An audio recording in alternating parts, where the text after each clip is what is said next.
In today's video, I'm going to teach you how to add a payment method in Ecwid in our 2025 guide.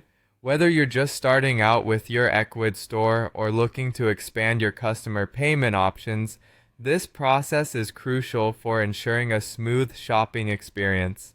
Let's dive into this straightforward process together and make sure your store is set up for success. First, let's head to the Ecwid control panel. If you're not already signed in, go ahead and enter your login credentials on the Ecwid website. Once you're logged in, you'll find yourself on the main dashboard, which is essentially the epicenter of your Ecwid store's operations. This central hub is where you can easily manage your store settings, products, and orders. It's designed to help you find everything you need with just a few clicks. Now, from the dashboard, our next step is to locate and click on the payment section. This section is critical as it holds all the configuration details related to how your store handles transactions.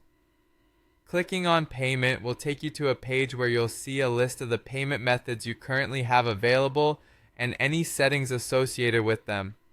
After you're in the payment section, you'll need to find and select the option labeled Add New Payment Methods. This is where the magic happens. It opens up a variety of payment options that you can offer to your customers. From here, you can choose to add popular payment gateways like Stripe, PayPal, or Square, among others.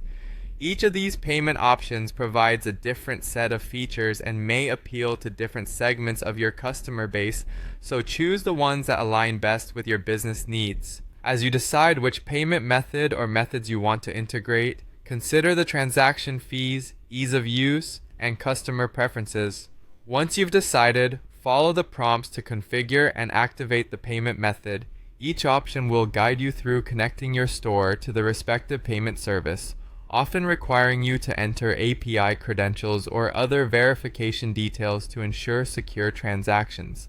It's also a good practice to test these newly added payment options in a secure sandbox environment, if available, before fully going live.